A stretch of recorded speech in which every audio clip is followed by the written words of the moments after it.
She's the best in the world, Ronda Rousey. She is better than she's ever been before, and she was already the best. Joanna is just pouring under pressure, classic Muay Thai. She most certainly is the best of the strawweights. Today I am joined by the two female UFC champions, Joanna Jedrzejczyk, our strawweight champ, and Ronda Rousey, our bantamweight champion. Ladies, thank you so much for being here.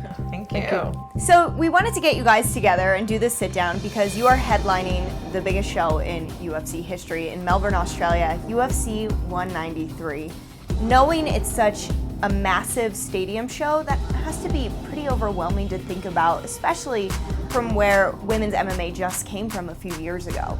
It's really nice to see the confidence that the UFC is starting to have in the women, and that they would really try to break their gate record by, I think, by 20,000 almost, using an all-women's card. And it really does show how far we've come in such a short amount of time, and I really think that we're entirely capable of doing it. She's the best in the world, Ronda Rousey. Watching her fights, it's not just like watching a fight, it's like watching some unbelievable historical figure that's never existed before. Joanna, when they told you that you were going to be the co-main event on this card, what was your reaction? Yeah, I was sleeping, you know. I woke up Saturday in the morning. I saw that Ronda gonna fight in Australia, and I was like, what is going on, you know? But then I got a message from Sean if I want to fight.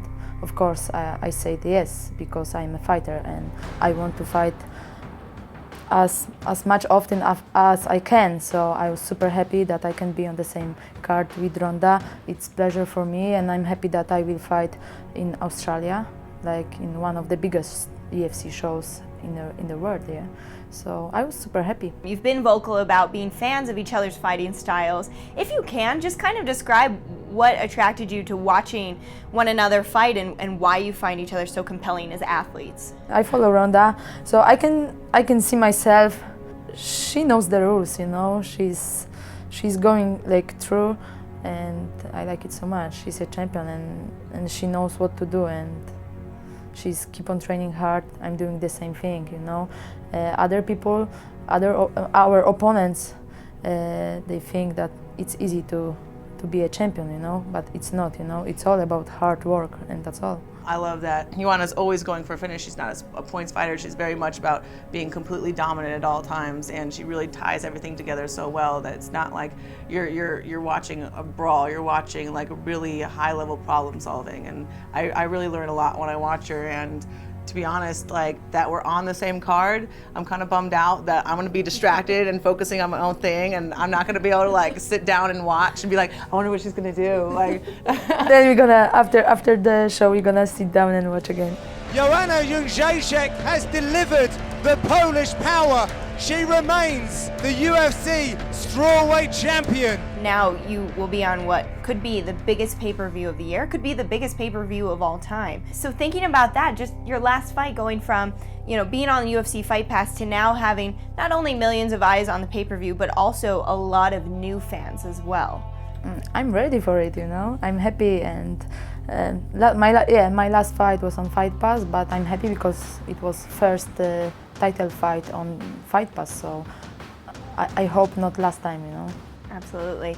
Now that you both have opponents, you have Holly Holm and you have Valerie Letourneau, was it a hard adjustment going from, okay, I'm fighting this person on January 2nd in Las Vegas, a place you're both familiar with, to now, oh, I'm fighting about a month and a half earlier around the globe?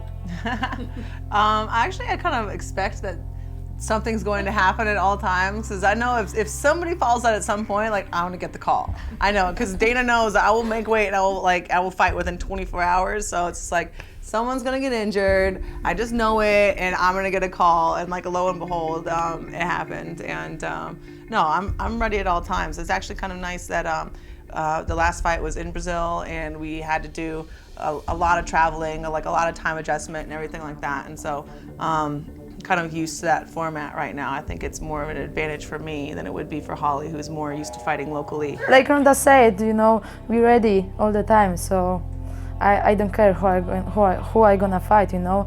Of course, everyone wants to fight me or Ronda because we are champions. Holly Holm was someone that you expected to face down the road at some point. Oh yeah, Holly Holm is one of those people that, like Sarah McMahon, that I've had my eye on for a very long time because she's at the pinnacle of her sport. I mean, Sarah is an Olympic medalist wrestler and Holly is a 19-time boxing world champion. Few, if any, fighters in this bantamweight division can do what Holly Holm can do as a striker. Any division right now, we've never had a boxer like this come over, and it's a very interesting challenge for me, especially seeing how well she's adjusted to MMA, and I definitely think this is my biggest challenge to date. Are you excited at having an opponent that isn't so personal at this point, coming off that Betch fight where you guys had a really, personal vendetta, I'll say, against one another? You guys didn't like each other for comments that had nothing to do with fighting. Is it nice to go back to an opponent that it's just you and her inside the octagon? It's just a little bit of both, I like going kind of back and forth with someone that I'm cool with, someone I'm not so cool with. It takes a lot of energy out of you to have a rivalry with somebody that's like more personal as opposed to just athletic. So, I mean, I feel like it's an honor to fight Holly Holm and to have someone of her level come into our sport and see that women's MMA is the only combat sport that really provides a living for female athletes. And so all of the different disciplines, wrestling and Muay Thai and boxing and judo, all of the best women of all of them are all coming into one sport. Whereas the men have so many options that I feel like women's MMA is improving at a faster rate than the guys are. Very impressive performance there from the champion. An absolute striking clinic. There was a lot of talk about who would be your next opponent, and it's settled on Valerie Letourneau. How do you see that matchup? Yeah, I'm happy because Marina Moros, she got big mouth, but she just lost this fight. So yeah, I think Valerie deserves to be a challenger. So I'm very happy. She's complete fighter. So she's good on the ground. She's good on her feet. So it's gonna be an interesting fight. You're inspiring this generation of girls, and you're inspiring current male athletes who are also dominant in their sports. I mean, you have guys like LeBron James saying he was too intimidated to come up to talk to you. When you look at where you came from and the path it took to get here, what really goes through your mind when you hear comments like that from these people who are so dominant in their own fields? I don't know, it's hard to process sometimes. It doesn't seem real until like I'm actually talking to a person, you know what I mean? Yeah. Sometimes it's just like, oh, the internet said that. And it's really hard to absorb it. I'm like, oh, the internet said that LeBron said that. I'm like, they're not real, that's not real. Until LeBron's standing in front of me, I'm like, hi. Then I'll believe it. But until then, it was just like, nah, Twitter said it. I don't know, I haven't absorbed it really. I have the same. Really? Yeah, really. Ronda is the greatest in the world, and we haven't found a close second yet. How do you go from where MMA started to growing the sport and to having all these eyes now on the sport and on you too? How do you really make sure that you're not giving too much in one direction? Difficult question, but I have my family around me, so that's all, I've got to imagine you're close to the same answer. If anything, I don't rest enough. I was forced to rest after this last fight. Usually I'm back in the gym 2 days afterward because I'm like, what else do I do with myself? What else do I do? Really, what do I do? I'm sure people could find things for you to do. I know, but when I'm sitting at home after a fight, they're like, okay, relax now. I'm like, all right, let's go to the gym. And this time I was forced to, my coach Edvin said, no, you have to take 20 whole days and do nothing. And then he's like, then you can do 3 days a week when you come back. So I was never forced to rest that much. Yeah. And it's made me so hungry to want to get back in the gym that when I heard that the fight got moved up, I was almost really, really happy about it. I'm like, finally I can get back in there. I'm not gym grounded anymore and I can go back into camp. It's really important to make yourself miss it instead of getting burnt out. What did you do during that 20 days? Nothing. Nothing as in laid on the couch and watch TV, or nothing as in you're still going for runs with your dog and doing different media stuff? Yeah, I was mostly just sitting around and drinking cider beer and amazing. Yeah, eating burgers and barbecue. I had a lot of barbecue and beer.